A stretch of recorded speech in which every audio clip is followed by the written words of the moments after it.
Conduje durante 10 horas para el Día de Acción de Gracias con mi familia. No te invitamos, dijo mi mamá. Hagamos como si no estuviera aquí, dijo papá, mientras mi hermana casi se ahoga con un pavo, riéndose, y me dijo que me fuera. Sonreí y les dije que se despidieran de los $5,000 que les había prometido. Sus rostros rápidamente palidecieron y luego. Papá, el pasado Día de Acción de Gracias cometí el error de pensar que las cosas habían cambiado. Hice las maletas, le puse gasolina al auto y conduje 10 horas desde Chicago hasta la casa de mis padres en la zona rural de Pensilvania.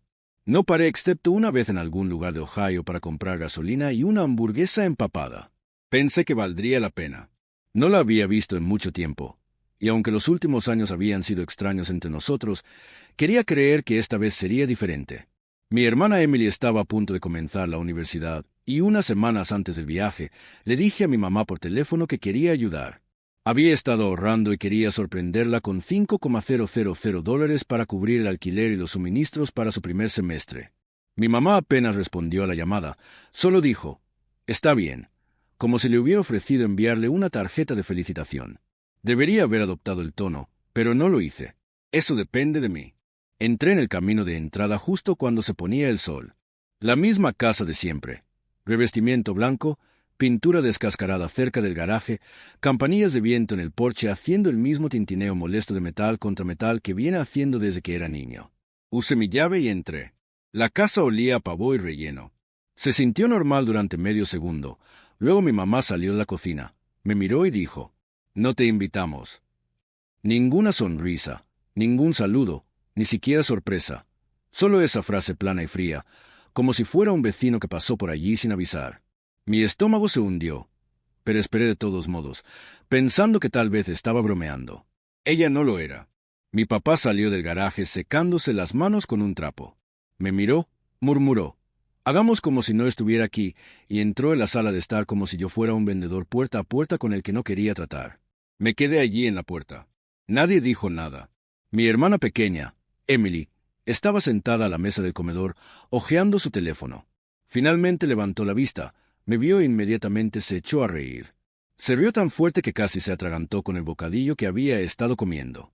Entonces ella dijo, alto y claro, «¿En serio, Jack? Solo vete». Debería haberlo hecho. Realmente debería haberlo hecho. Pero no lo hice. No conduje 10 horas para eso. En lugar de eso, caminé hacia la sala de estar y me senté en el mismo viejo sofá en el que me había sentado miles de veces antes. Ni siquiera me preguntaron por qué estaba allí, ni me preguntaron cómo estaba. Seguían preparando las cosas para la cena como si yo no existiera. No fue hasta que todos estuvieron en la mesa que volví a hablar. No levanté la voz ni hice una escena. Me paré al final de la mesa y miré a cada uno de ellos mientras masticaban torpemente sus primeros bocados de pavo.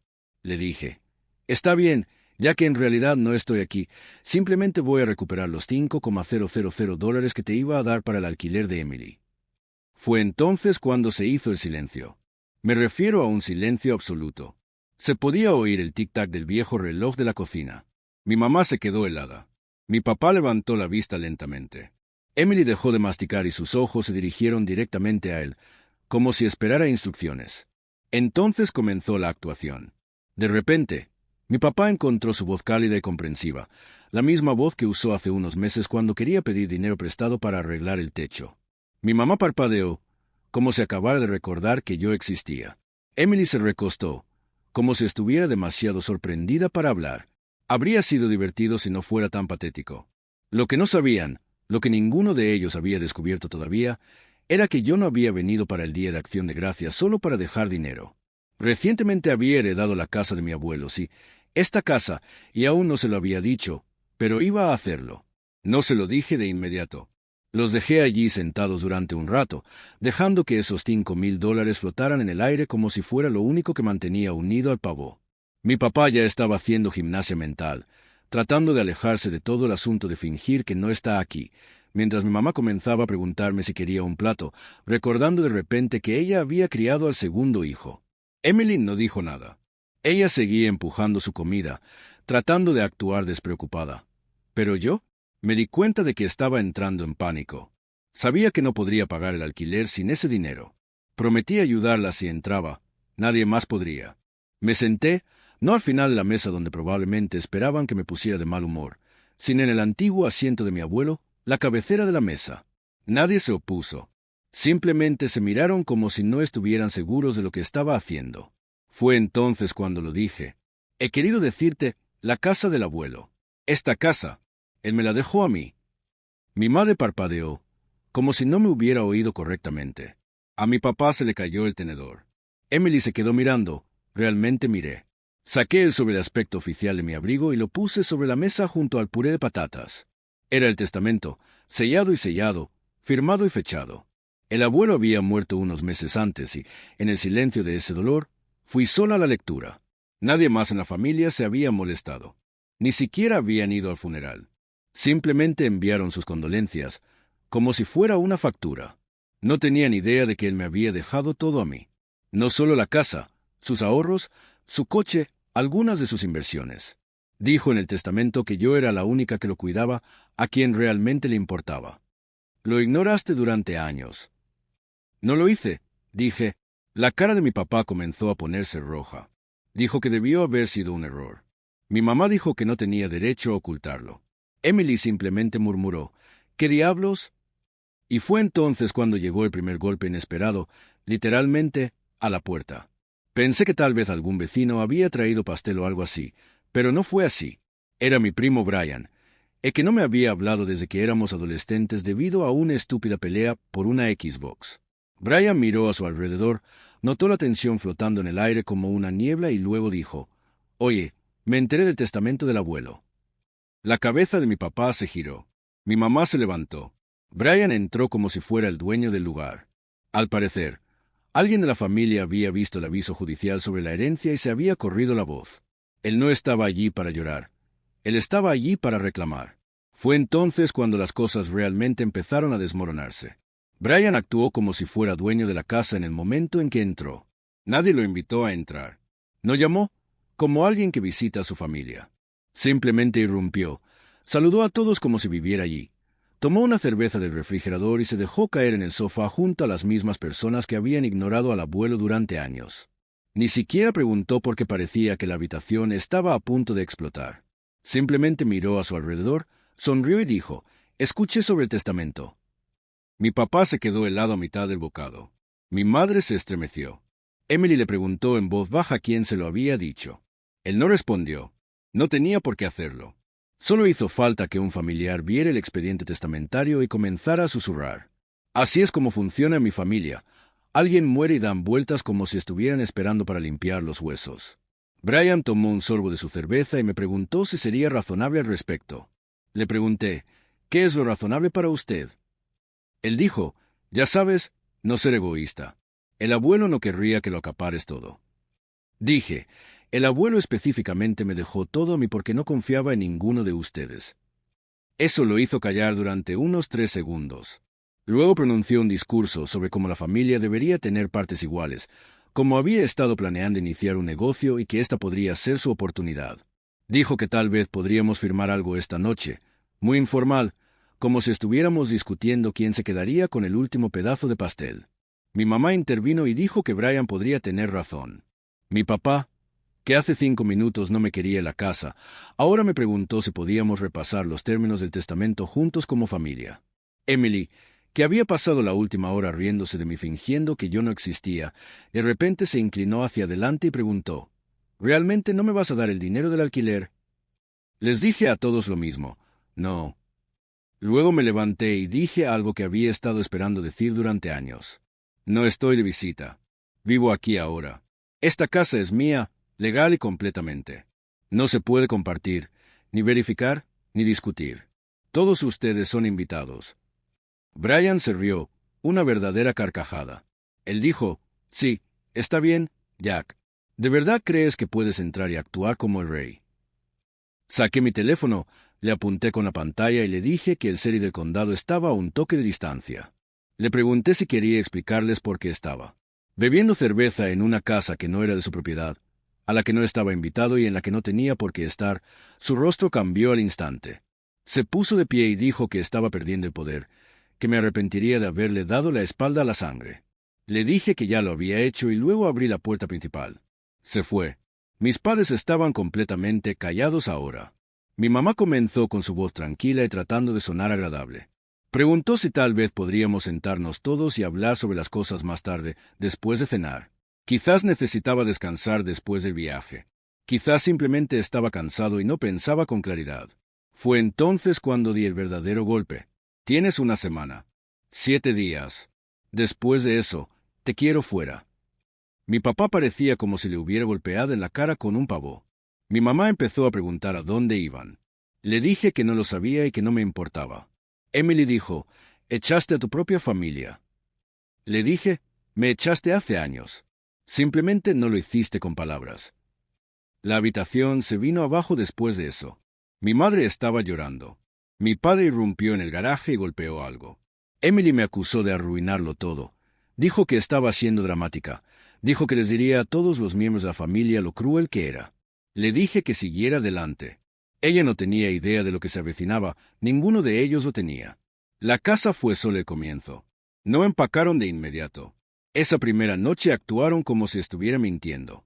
Mi papá se sentó en la sala con el televisor jugando al fútbol y fingió que yo no había dicho nada. Mi madre lavó los platos en silencio. Emily se encerró en su habitación y no me habló durante el resto de la noche. Pero a la mañana siguiente, las cosas empezaron a cambiar. Cambié la contraseña de Wi-Fi, eliminé su nombre de las facturas de servicios públicos, apagué la calefacción en todas las habitaciones menos en la mía. Cada clic en el termostato ya no les ayudaba en nada. Se dieron cuenta. Mi papá llamó a mi puerta alrededor del mediodía y dijo que necesitábamos hablar. Le dije que me enviara un correo electrónico. Él no se rió. 2 días después, noté algo extraño.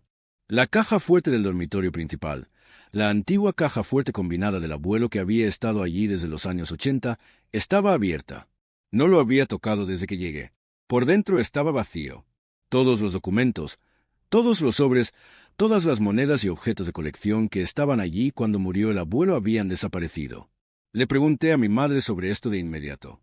Dijo que el abuelo debió haberlo limpiado antes de morir. La llamé mentirosa. Esa noche recibí un mensaje de mi prima Laura.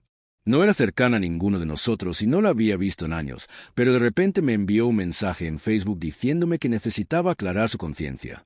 Dijo que 2 semanas antes de que muriera el abuelo, mi mamá la llamó presa del pánico y le preguntó si todavía tenía las llaves de la caja fuerte. Ni siquiera sabía que Laura tenía llaves. El abuelo debió darle una hace años cuando ella lo ayudaba con los recados. Aparentemente, mi mamá los tomó prestados. Entró y limpió la caja fuerte antes de que alguien supiera que el abuelo estaba enfermo. Le dijo a Laura que era solo un papeleo viejo y que no se lo dijera a nadie. Así que eso fue todo. Le robaron al hombre mientras agonizaba y luego intentaron fingir que nada de eso había sucedido. No respondí a Laura de inmediato. Me quedé sentado escuchando el mensaje toda la noche, simplemente mirándolo. A la mañana siguiente, mi teléfono volvió a sonar. Esta vez fue un mensaje de texto de un número desconocido. No seas estúpido. La familia es la familia. Sin nombre, pero sabía que era Brian. Se había corrido la voz. Estaban dando vueltas de nuevo. Esa noche fui al garaje donde mi papá fumaba en silencio. Le pregunté directamente qué había sacado de la caja fuerte. Me miró a los ojos y dijo que no sabía de qué estaba hablando. Entonces dije, bien, si no sabes de qué estoy hablando, no te importará que cambie las cerraduras. A la mañana siguiente vino el cerrajero. Cambié todas las cerraduras de todas las puertas, incluida la del garaje, la puerta trasera e incluso el cobertizo. Mi mamá se quedó allí con los brazos cruzados, fingiendo que no estaba sucediendo. Emily filmó parte de ello en su teléfono como si fuera a publicarlo en algún lugar más tarde con una leyenda trágica. Pensaron que estaba siendo mezquino. Lo que no sabían era que había presentado una denuncia de robo, no a la policía local, sino al abogado del patrimonio. El contenido de esa caja fuerte figuraba en los registros financieros del abuelo. Tan pronto como recibí la declaración escrita de Laura, la envié. Se programó una audiencia en 3 semanas. Todavía vivían en una casa que habían robado, fingiendo que no lo habían hecho, fingiendo que yo era el problema, y les quedaban 4 días. Al 4.º día, la casa parecía una olla hirviendo cuya tapa apenas se sostenía. Apenas vi a Emily. Estuvo afuera o encerrada en su habitación todo el día. Mi padre dejó de fingir estar tranquilo. Estaba pisoteando la casa, golpeando armarios y dejando la puerta del garaje abierta todas las noches como una especie de táctica de guerra pasivo-agresiva. Mi mamá, Mientras tanto, se quedó callada. Demasiado silencioso. Esa fue la parte sospechosa. Luego vino el golpe. Esta vez fue mi tía Carla. Ella vivía en 2 ciudades más allá y nunca la había visitado en los 10 años transcurridos desde que me mudé. Estaba en el porche con un abrigo forrado de piel y esas botas caras que solo usaba en los funerales. Ella no pidió entrar. Simplemente me empujó y fue directamente a la cocina, como si todavía estuviéramos en 1997. Mi mamá y mi papá salieron rápidamente, claramente esperándola. Eso me dijo suficiente. Carla siempre había sido a quien acudían cuando necesitaban arreglar algo. Como cuando Emily chocó la camioneta de mi papá en la secundaria y me culparon, y Carla me convenció de guardar silencio por el bien de la familia.